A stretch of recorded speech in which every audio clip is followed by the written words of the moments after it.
sociálně vědeckého reportu. Dnes se podíváme pod povrch naší planety. Země není jen hlína a tráva, ale tam spoustu výjimečných a úžasně nezajímavých kamínků. Také si vysvětlíme, jak vznikají vyvřeleniny.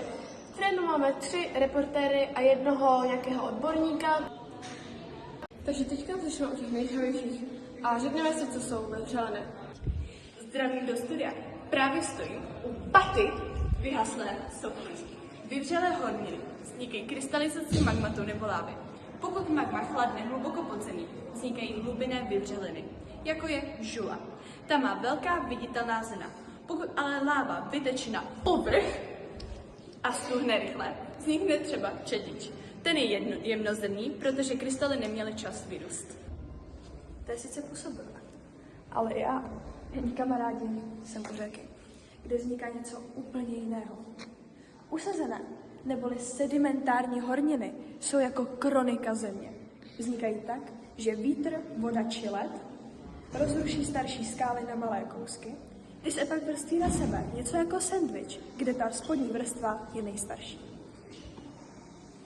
Patří sem například pískovec či vápenec, ve kterém často nacházíme zkameněliny živočichů, kteří žili před miliony let. A to, kamarádi, jsou usazené horniny. Já se právě nacházím v hloubi pohoří, kde je situace mnohem dramatičtější.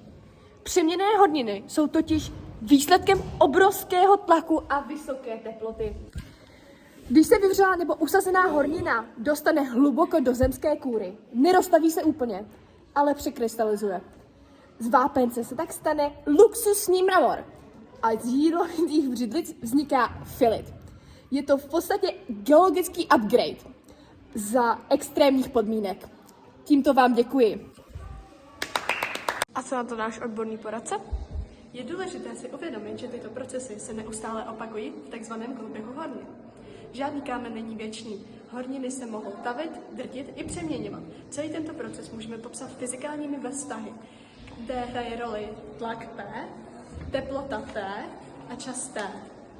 Například hustota horniny ρ se mění v závislosti na její složení a hloubce, uložené podle vztahu vzorce.